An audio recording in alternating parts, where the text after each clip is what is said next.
Farmer. I'm Kim Todd. We do hope you enjoyed yourself for the 4th and still have all your fingers. If you have garden questions, please dial 1-800-676-5446.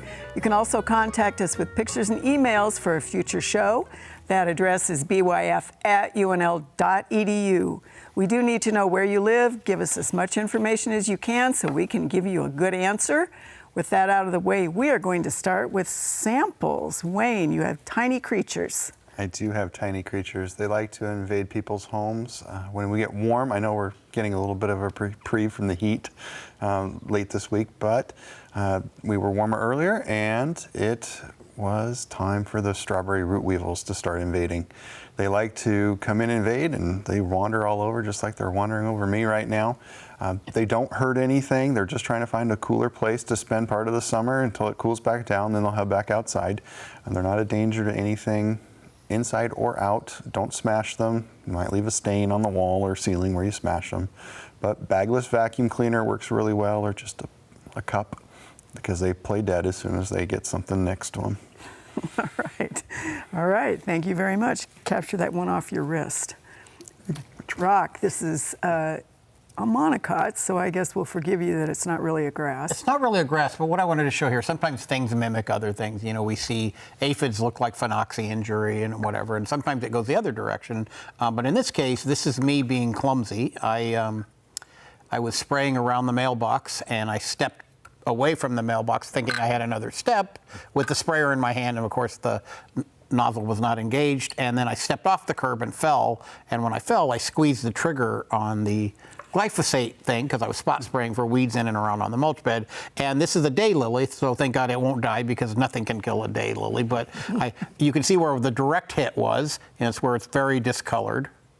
You know, this was a leaf that was in the front and right in direct spray lines. And then it's interesting because you get back behind the ones that took the initial hit, and you can see these little tiny spots, which is actually not herbicide injury, but it's the droplet of water in the heat of the day magnifying and burning that. There you go, great camera work, but you can see those little spots.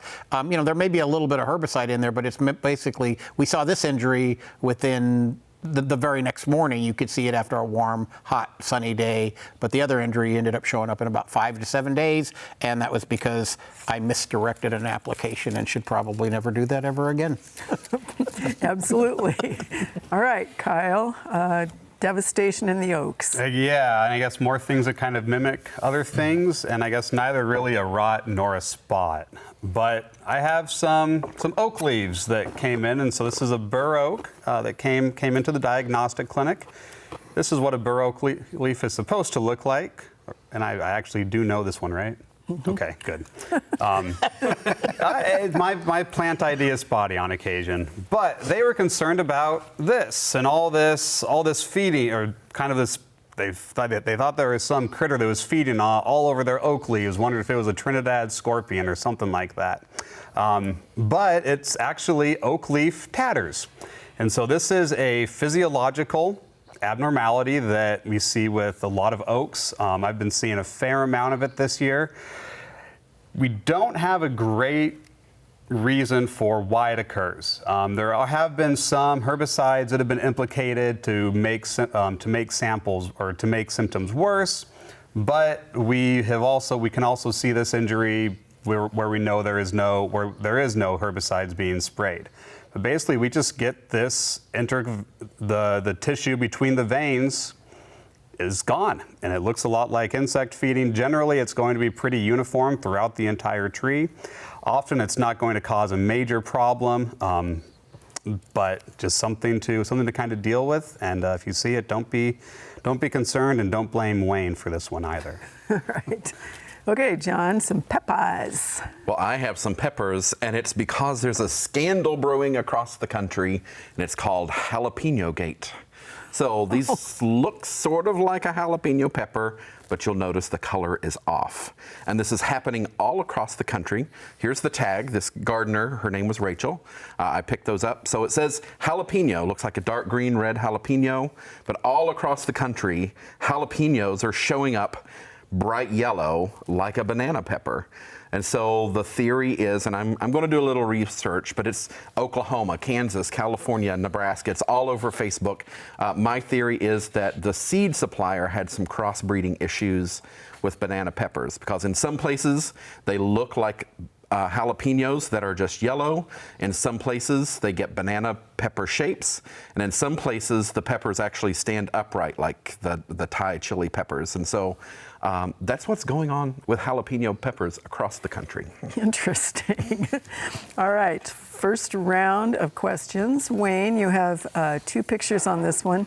We have actually had this both for entomology and pathology, but we haven't really used the pictures, and we're still hearing it. This comes to us from western Nebraska, and it's hackberry. And it's the clusters of leaves, the balls of dying leaves. They saw a tiny spider, but what are these things and what do we do about it? Spider was probably just using that as a home. This is hackberry, witch's gall, or witch's broom, excuse me. At least I didn't say Trinidad scorpions eating plants. Scorpions are predatory. Come on, Kyle. I'm not an entomologist. So this is an interaction between an areophyid mite and one of Kyle's friends, a powdery mildew. And nothing to do about it. No. Even cutting it out isn't effective. So, all right. Resistant species to get rid of it. Okay, excellent. Your next one comes to us from Omaha, and she found this beautiful creature on a house foundation. She's got lots of trees and shrubs. She wants to know some things about it in addition to what is it. Okay, it is a Pandora sphinx moth. The caterpillars feed on grape and Virginia creeper. So that's what they are. They're not usually a big problem to those plants, but their moths certainly are nice to look at. They really are beautiful. All right, thank you very much. Rock, your first one comes to us from Alliance. This lawn is thinning, it has dead patches. He does say they sometimes follow the mower tracks. Did talk to Extension, they thought maybe fungus. The lawn care people thought turf blight. They say they become slaves to lawn care. They have 20,000 square feet of turf, and they want to know what this is and what to do about it. Well, I'm going to say the general, thinning and everything, that's been going on a lot across all over Nebraska, especially eastern, where we haven't gotten the rainfall. And then the striping that happens in the mower tracks could either be the soil is compacted underneath and they're not rotating their mowing pattern, or if they are rotating their mowing pattern, then there's a physiological thing that happens when the soil is dry and the lawn is got a little bit of moisture in it, and it'll crush the cells, and then they turn brown in the tracks. So I'm going to say it's been a bad year for a lot of species, and the lawns have suffered, especially if you're used to a lawn that you rarely water, and now all of a sudden you should have been watering it and you haven't been. So I'm going to say that's a general decline. That lawn looked like there may be some good recovery in it, but if it doesn't look like it's recovered much as in this cool weather or as we get closer to the fall, they might consider overseeding. All right, thank you, Rock. You have one picture on this next one, and this one is a zoysia lawn, significant patches, and she overseeded it with tall fescue. In places, the zoysia succumbed last year, but the fescue did not. And her question is, will the fescue spread from the clumps, or should she overseed? And if so, how does she prepare for that? So basically, this is not going to spread in and fill in. Tall fescue, they say it spreads. It really doesn't, not at the level that bluegrass does. Certainly, they need to run an aerifier over that in the fall and overseed with the same cultivar they planted originally, or the blend or mixture that they had. And thank God that they're getting rid of that zoysia grass. And yes, we did have that back and forth in comment with her on your very favorite grass. All right, thanks, Rock.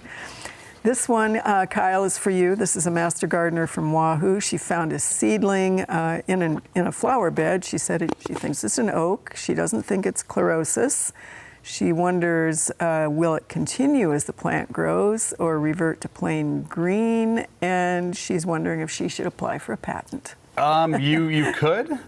So I actually received some samples of an oak leaf last fall that looked exactly like this, and really it looks viral, but could not find any viruses in there. really, we think it's just a mutation. So yeah, apply for that patent, and maybe you'll be rich. Right. You can endow that money to backyard farmer. Absolutely, to the Path Lab, right? Okay. All right, you have 2 pictures on the next one, and this is great. This woman is in Wisconsin, and her sister who lives in Nebraska recommended us. So she was outside the other night and she saw a light. So that first picture was from the edge of the lawn. She didn't think there was any metal or glass. She went over and looked at it, and it was on the bottom of a tree that had fallen over. The next day she went out and she found that next picture down by the roots.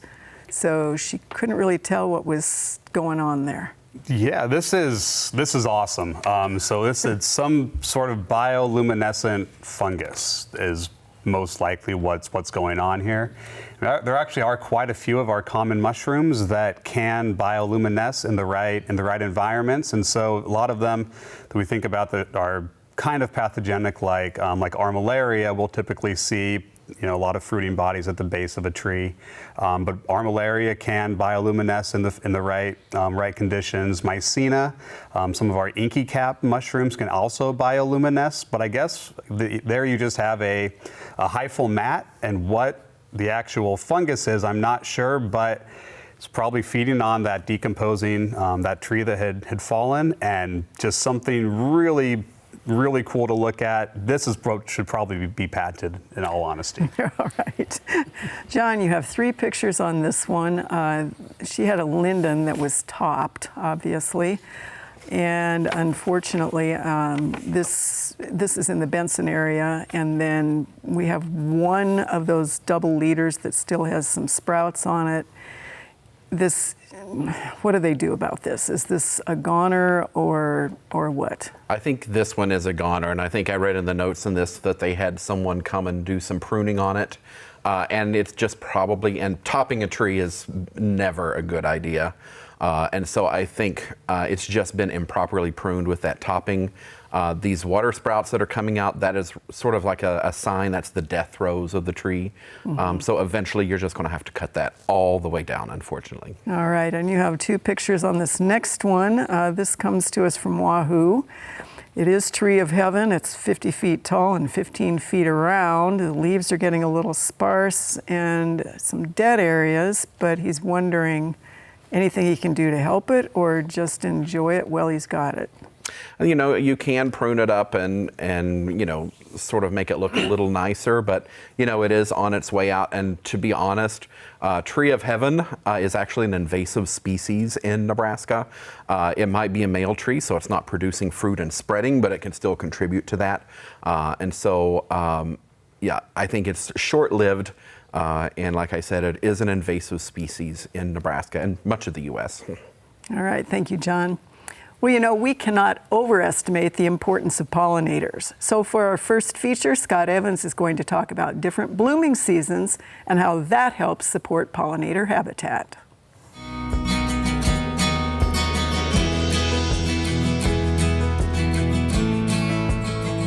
We've talked about creating pollinator habitats before on the show. You can find those episodes and segments on our Backyard Farmer YouTube page in case that you need any refreshers or if you're just starting out. But today we want to talk about a critical component of a habitat, and that is 3 seasons of flowers. We know that insects are active early spring till late fall, and we want to make sure that we're providing them the floral resources that they might need. When it comes to our spring blooming plants, sometimes we just think about tulips and daffodils, but we know that they're not providing the resources for our insects.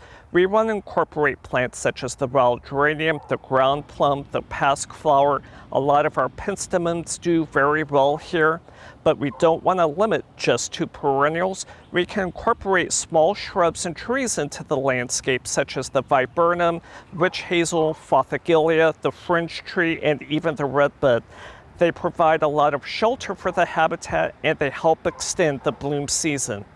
When it comes to summer, we want to work with plants that have lots of different flower shapes, colors, and sizes. We can work with cone flowers, goldenrods, liatris. There's just a lot of plants that we can work with. When we're going to the garden center nowadays, we're seeing cultivars of our native plants. We do know that native plants attract native insects. So when you look at the cultivar, we want to make sure that that plant closely resembles the species type. So that way we're much more productive for the insects.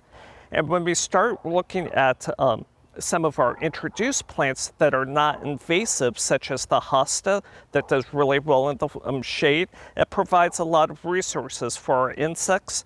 Don't forget about our grasses like our little blue stem or even our baked blue stem. We have sedges, and we also have our annual herbs such as basil, rosemary, parsley, dill. If we let those go to bloom, we can invite more insects into the landscape. We also know that dill and parsley is the larvae host for the black swallow butterfly. When it comes to fall, our palette starts to shrink. We know that we can work with our fall blooming asters. There are some great goldenrods such as Wichita Mountains. It does really well in the landscape and it doesn't tend to spread. So this summer, when you're in the garden, take a look at some of those gaps in the bloom times and see where you can start filling in to make your pollinator habitat more successful and productive for the insects. This is so important to keep in mind, and of course, we hope you have plenty of seasonal interest in your landscape, not just for the beauty, but to help those pollinators thrive so everybody can eat. All right, Wayne, round two. This comes to us from rural western Otoe County. Came across this dude in a neighbor's garden. He thought it was an ordinary army worm on some spinach, but then these eggs in quotes on the back of the thing. He says he thinks they lay their eggs on leaves, not on themselves. So what do we have going on here? Well, they're not eggs. They're not eggs from the caterpillar. Caterpillars don't lay eggs. The adult moths or butterflies do. This is yellow striped armyworm. As an entomologist, this is a fantastic photo. You've got either an endoparasite that's been inside and has now come out and is about ready to leave and spin cocoons, or you've got an ectoparasite that lives on the outside and sucks basically the blood out of the caterpillar and feeds and grows that way. Either way, that caterpillar's a goner. Great photo. Not something you get to see every day. Yeah, pretty cool. Bug people are weird. I know. Yeah. All right. So your At least next we're not on shrooms. your next one comes to us from Omaha, and she just wants to know some things about this beautiful beetle. It's a dogbane leaf beetle. Dogbane leaf beetle. Dogbane leaf beetle. They're specific to dogbane. They feed on that. So do the larvae. They're a very attractive, shiny beetle, but they stick to their dogbanes. So the hemp dogbane that Cheryl talked about last week that we tore out, we would have gotten rid of them. Yep, they tend to find that pretty readily. Okay. All right. Thank you, Wayne. So you have two pictures on this one, and they come to us from Denton Rock or West Lincoln. Despite regular watering, the lawn seems to be going dormant. He does want to overseed this fall, so he's really wondering whether he should just stop watering entirely and or what to do to reestablish good turf here. So the first thing I see when I saw that picture before I read the description is a very poorly water distribution, probably, and I know it's got an in-ground system. You can see it in the pictures. I'm going to guess that in Denton and some regions, you've in west of Lincoln, you have some water quality and water quantity issues as well as pressure issues. And I'm going to say that system isn't delivering what it should be, and that's why you get the green around the head and not out on the perimeter, because sprinklers are triangulated and then you get the overlap and all the other stuff you need. So from an engineering standpoint, they either need to be closer together or there needs to be something. So I would get a professional out there to look at that before I did anything, before I wasted any more money on seed. I'd find out, and you could throw out some tuna cans and catch the water and measure them and see how the distribution is. But really at the end of the day, it's going to takes a professional to go in there and look and see whether they need to put a power booster or a pump on that system to deliver the kind of pressures that they need. But right now, I think you're seeing an undercharged irrigation system, and the only way to fix that is with engineering, not with plant science. All right, excellent. Thanks, Rock. You have two pictures on this one also, and this one's from Bellevue. So he's got strips of green stripes, and then the grass looks great, and then the sections are not green. He said this appeared after the yard was fertilized. Yeah, and this one's a little bit of a stumper because normally when we see tracking from tires, it's brown, and we're seeing there. Occasionally, in my 35 years, we've seen where fertilizer has been crushed by a mower, whether it's a riding mower or a walk-behind mower, and actually they get a super quick release of fertility, and so they see a green striping, but I don't have enough information to really say that's indeed what's going on. The lawn itself looks like it's in pretty good health where it's green, but then where it's not, so there could be water distribution issues, but I really don't. Normally the stripes are brown and everything else is green. This is the exact opposite, so I'm speculating on maybe there was some crushing of the fertilizer. Obviously there could be something on the tires that caused it to go green, but I can't think of anything but fertilizer that would do that. So this was a good stumper, and if they want to send more information, certainly we'll try to address it. Okay, so if they wanted to actually make everything green, fertilizer, just wait I till think fall. that's a fertility response, and I just put more fertilizer on. Okay. Good remedy for a non-turf I person. tell you what, I have green turf, or something green that I mow. I was going to say, you mow something that's green, Kim. Okay. All right, Kyle, you have 2 pictures on this one. And this is several catalpa trees. They all face east, 7 to 8 years. They've been doing fine. One in the last week or 2 has started to do this, and they are 6 miles south of Blair. So what do we think is going on here? Yeah, and this is far from the only catalpa trees around here that are doing this. I have a neighbor that is doing it. As we were talking before the show started, there's a few more, and I suspect that we're dealing with some sort of canker issue a little bit further back. Catalpas will get verticillium. I don't think that necessarily looks like verticillium, but I would be curious to follow those infected branches back and see if there's not some sort of wound there that's basically preventing moisture and water from getting all the way out to the leaves. And that's why we kind of have the veins that are still staying green, but between is all dead. All right, and I think you have one more that's also a catalpa, and this one comes to us from Omaha. So it's probably the same thing. I suspect it is, and again, kind of the lower branches as well, and this was the scorch as well. Yeah. So then we go to the oak. I Yep. think. And so this is the oak, and so basically we just have fairly uniform, again, intraveinal chlorosis, necrosis. But this just looks to me like environmental leaf scorch caused by adverse environmental conditions. Typically, we see it kind of throughout the entire tree. Normally, it's nothing to really worry about, but we do see it start to show up once it gets hot. And even though it's kind of cool now, it was hot not too long ago. Yeah, and we have some oaks on campus that have sort of started to do that on the kind of the south side as well. All right. John, you have 2 pictures on this first one, and this is a Roca viewer. They have 3-year-old white pines, and the needles are beginning to turn brown. He's saying several trees. They're watered every 2 weeks until we had the very recent rain, and this part of Roca, I think, looks like it's probably one of the newer development areas down that way toward the bypass sort of locations. So what do you think? Well, I think that every 2 weeks is definitely not enough water for these. So evergreens really do dry out pretty easily, and we get that browning on those. So if we have these white pines, and especially newer trees, the roots aren't as established, I think all the damage that you're seeing here is from just, it's been hot, it's been dry, and they haven't had enough water. Unfortunately, with evergreens like this, with conifers, if you have whole branches that have turned brown, they don't really regrow. So if you have completely dead areas of that tree, basically you're going to have to prune all that area out because it's never really going to regrow.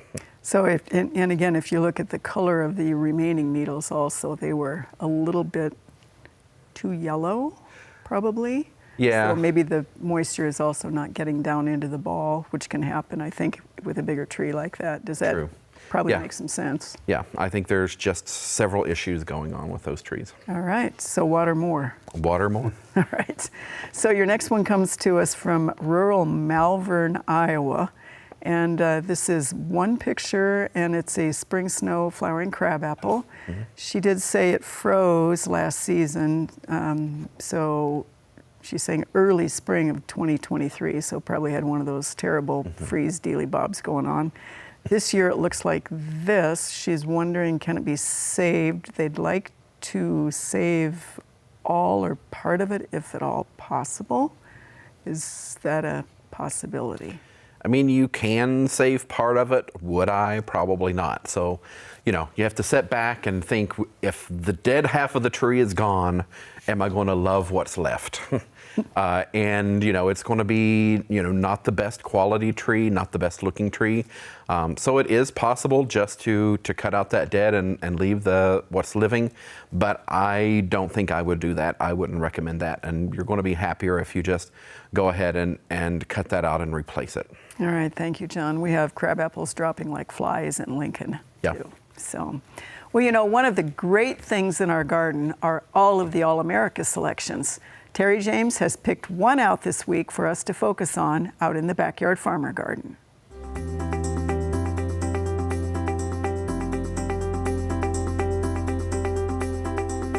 This week in the Backyard Farmer Garden, we're going to start looking at our 2023 All-America Selection winners.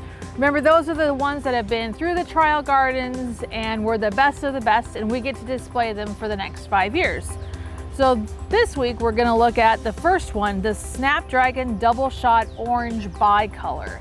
Now this one is really good, especially for those of you that really like snapdragons. It is held on through the heat.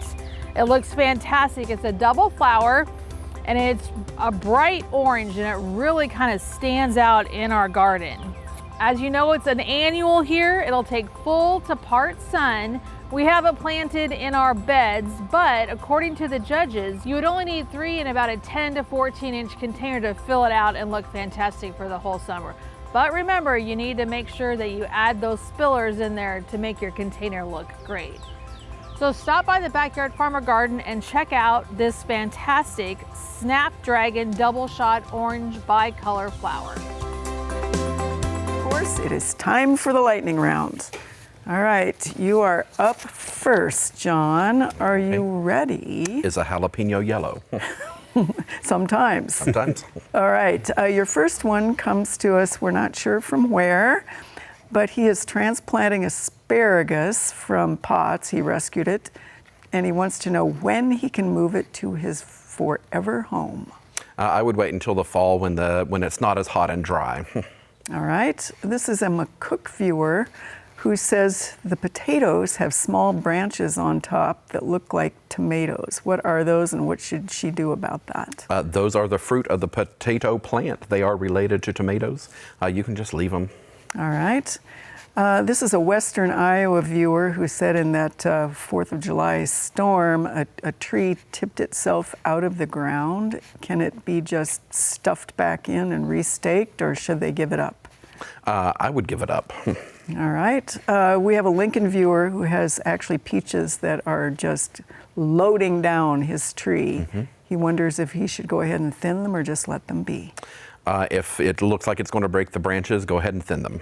Okay, this is a Spencer, Iowa viewer who started apples from seed. The 3 trees he has didn't bloom and they don't create apples. What's the deal?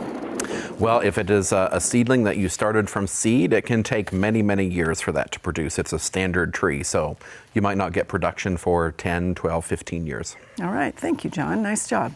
All right, you ready? Born ready. Okay, your first one comes to us from Auburn, Kyle. They have a bunch of different hydrangeas, and several of them have red leaf spots. Is that going to be fatal, or what should they do about that? It's probably not going to be fatal. It could be a ramularia leaf spot or a cercospora. I wouldn't worry about them too much. All right. We have a viewer who bought corn at a farmer's market. They don't say where they were. And it had corn smut on the end of it. And Lucky. And they're wondering, is it okay to compost that, or will that turn into like grossness all over their landscape. Yeah, you can compost it, or you could just fry it up with a little bit of olive oil and eat it. Right. We have somebody asking us, what exactly does spread the lawn fungi? I guess it depends on what lawn fungus we're thinking about, but basically any woody tissue deep in the soil profile is the fungus is going to be feeding on that. So. All right. Could misting a tropical gardenia every day cause it to get disease? This is a Plattsmouth viewer. No. All right. Nice job. You always get hard questions, but you won last week. I would have talked a long time about smut too. I know. Okay. All right, Rock, you ready? Sure. This is a La Vista viewer who she bought good fescue seeds several years ago, and she's wondering whether that seed goes bad. Fescue is normally going to stay for about 3 to 4 years with optimal germination, and maybe up to 5 if it's been stored in a dry location. All right. This is an Omaha viewer who last fall used composted manure on his garden, found out that the hay had been treated with Grazon. He removed the top 2 inches of soil. Wonders, will the garden be okay for next year? Yeah, I'm a little concerned about Grazon. It's got a long residual, but at the same time, if it was composted correctly, it should be predominantly gone. So I would wait and see, unfortunately. All right. This is a Fremont viewer who wonders if you've heard of something called hide retain. Nope. All right. We have a viewer who does have net sedge for sure and wants to know whether you can kill it now and with what.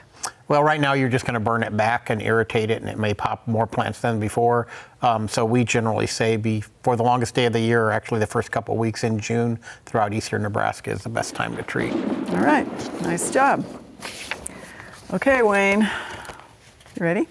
I'm ready like a Trinidad scorpion at all-you-can-eat insect buffet. Okay, your first one is an Omaha viewer. She has several praying mantis egg cases, and she's wondering, have they already hatched? And if not, when will they? They should have already hatched by now. All right. This is also an Omaha viewer who wonders, why is there so little damage this year to the lindens by the Japanese beetles? It's funny, Kyle and I were just talking about this today. They seem to be a little slower in coming out this year, and there's not the big rush like we normally see. All right. We have a Carney viewer who wonders whether removing the milkweed after flowering is a good idea, or does that disrupt the monarch life cycle? They will feed on the newer leaves, and there are other caterpillars that are native that will feed on the older leaves. So best to leave it. All right. We have an Alliance viewer who wonders whether honeybees drink individually or do they take water and take it back to the hive?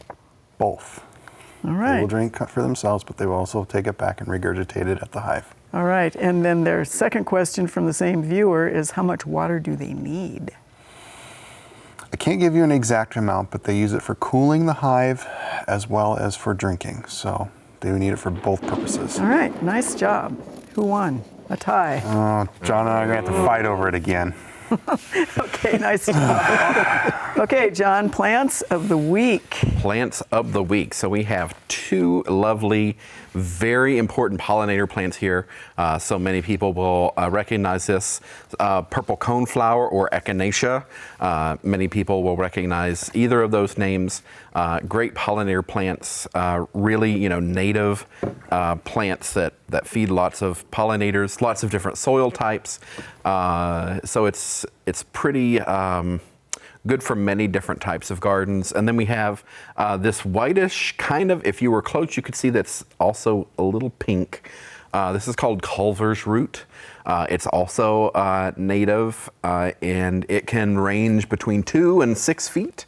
It's sort of, some people refer to it as like a candelabra. It has like these giant, bunches of flowers. Also a great pollinator plant. So those are 2 wonderful plants that we have going on this week.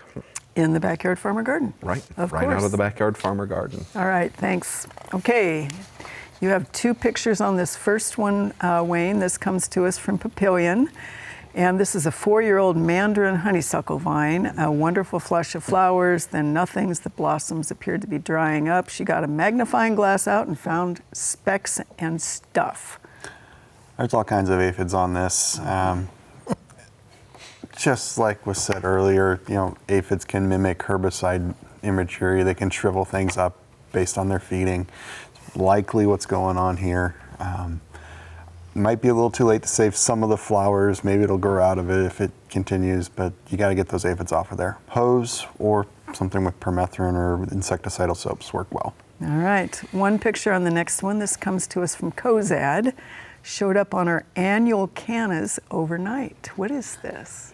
Well, that was actually done while that leaf was still all rolled up around the plant. It could be a number of things. Possibilities include a caterpillar that was in there feeding, or even possibly a Japanese beetle that was feeding inside that leaf roll. All right, fun. Carney viewer sent this next one. What is this insect? It looked like it was covered in cotton. Well, it looks like it's got a little bit of cotton from a cottonwood on it, but that is a male Dobson fly. You can tell it's a male because the front mandibles look like elephant tusks, and the females are much shorter and look like a standard insect mandible, but these are some of our larger insects. All right.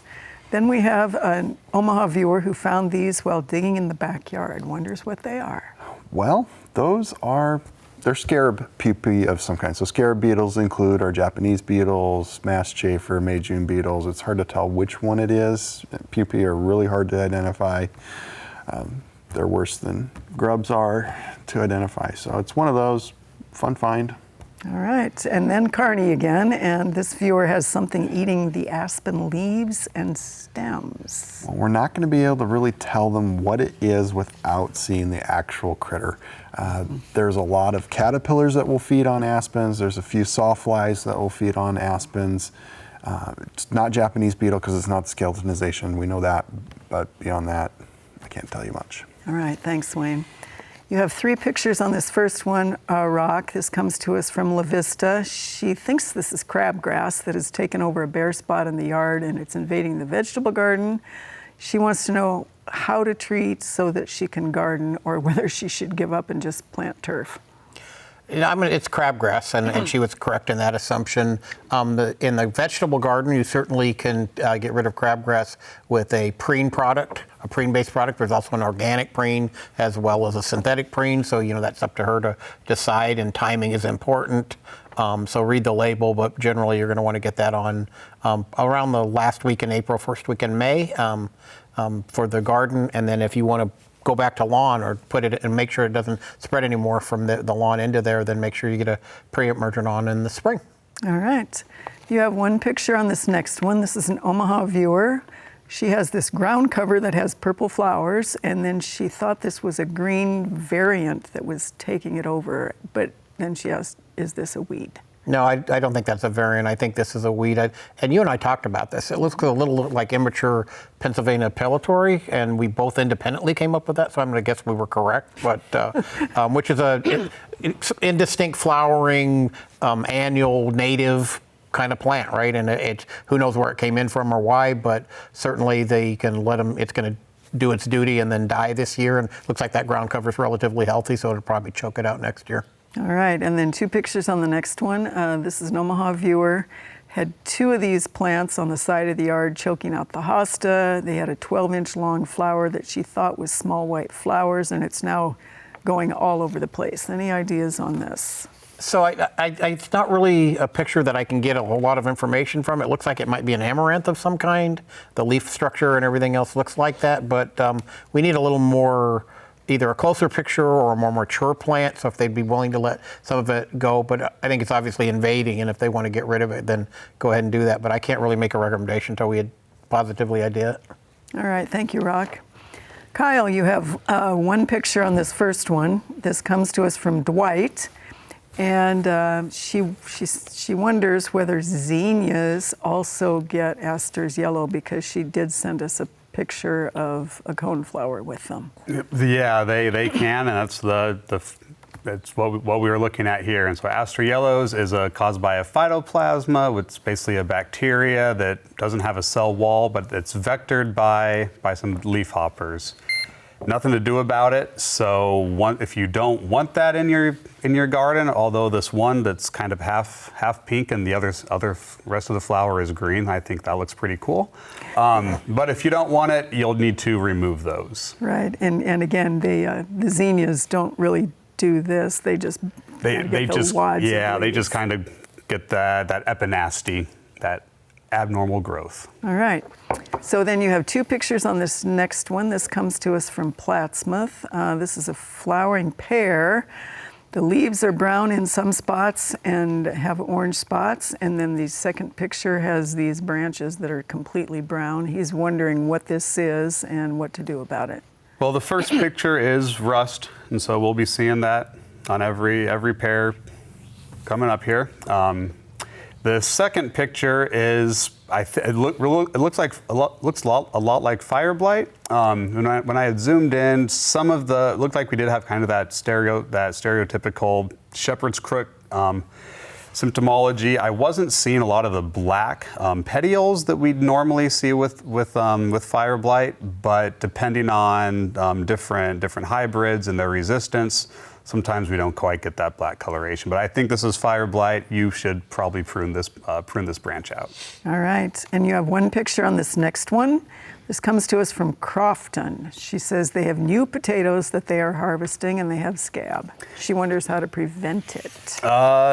So scab is caused by a bacteria, Streptomyces scabii. But we see potato scab in high nutrient environments. And so if you can cut back on some of that fertility, that should decrease the scab. All right. But otherwise, they're fine to eat. So. Okay. They are.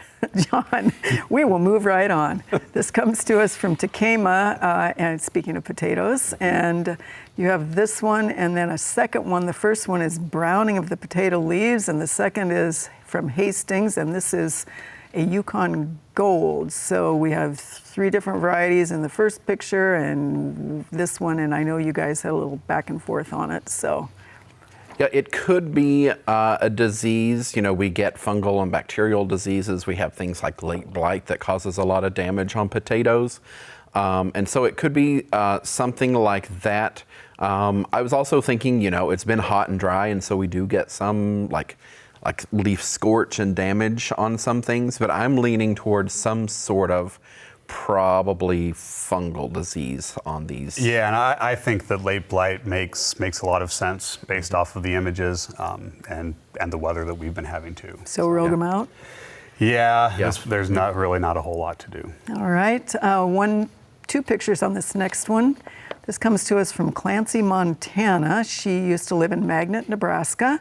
And they have to grow their veggies in a greenhouse, and this is what her cukes are doing, and it's they don't have any soil. So what's going on here? Yeah, I think one thing that can happen in a greenhouse, you get a lot of condensation, a lot of dripping onto leaves. So there could be some of that damage from, you know, bright light and water. But I think also looking how this is stays within the veins. We have some bacterial diseases, something like an angular leaf spot. Could be something that's going on here as well. I mean, unless you see a lot of it, it's more cosmetic. If you start to see more of it, you might want to start thinking about some sort of control. You could use something like a copper fungicide, I think. Kyle, do you have any other? No, I mean really for bacterial diseases, copper is about all you can use that's safe in the garden. Yeah. All right, and two pictures on the next one, John. And yes, I know this is not yours, but you're the vegetable guy. So this also comes to us from Otoe County, bumpy, and then like this in the middle of these green beans. Yeah, this one isn't part of Kyle's work. This one is Wayne's. Yes. So this, I believe, is stink bug feeding. So we have lots of different stink bugs. So we have the brown marmorated stink bug that comes out and everyone hates. Then we have some, different ones, some native stink bugs. And they have little straw-like piercing mouth parts, and they just stick that in there and they feed, and it causes all those little stippling spots on there. And then as the bean tries to heal itself, it can have those spots on the inside. So it's more cosmetic. As Kyle always says, it's perfectly safe to eat. You know, we can decrease food waste here. There Right, we go. yes. Well, you know, turf for any sport is going to have to be tough and repairable. One project at the Husker football practice field was replacing synthetic turf with Kentucky bluegrass. Here's Amanda Folk to tell us more.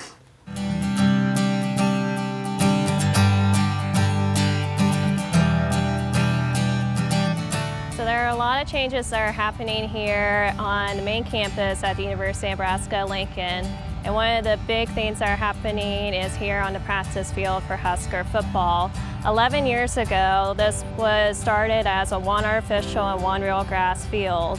And now today, 11 years later, it's now all 100% HDT Kentucky bluegrass. So my decision to go Kentucky bluegrass on the practice field. Well, when we look at it here in Nebraska, it's more to use cool season grasses than warm season grasses. Cool season grasses deal with the temperatures that are extreme and the cold and the temperatures throughout the year, compared to warm season grasses, which is more used on the southern part of the United States from us. When we come to cool season grasses, you have prairie ryegrass, tall fescue, and Kentucky blue. Prairie ryegrass and tall fescue are faster to germinate than Kentucky bluegrass, but the problem with both of them is they're bunch types. Even though there's rhizomatic tall fescues, they don't do well with the traffic and the rhizome growth compared to Kentucky bluegrass. And prairie ryegrass is mostly used as an overseed to help grasses like Kentucky bluegrass to get that certain pop and repair for the traffic here at the football practice areas and other areas that are used for traffic. So with Kentucky bluegrass, it's a good grass to use because it can deal with recovery. And the recovery is because it has something called rhizomes. Rhizomes is a spread type. And with that spread type, it'll recover faster from areas of traffic to help with the student athletes here on this field. It's also used at Hibner Stadium for soccer and also for the track and field over here across from us. So what can you do for your home lawn? Well, for your home lawn, you can have a mix of turf type tall fescue, some Kentucky bluegrass, a little bit of prairie ryegrass too, but having a mixture of that can help with your lawn to make it better for traffic. But in this case for us in the practice field, it has to stay in Kentucky bluegrass to help with that recovery. It will be used with some mixture of prairie ryegrass to help with the repairs, but with the field staff for Husker Athletics, they're going to keep this field pretty well for years to come. That looks amazing. Let's do hope this fall it will help the Huskers translate that to wins. So go Big Red. All right, we have announcements of cool stuff in the gardening world.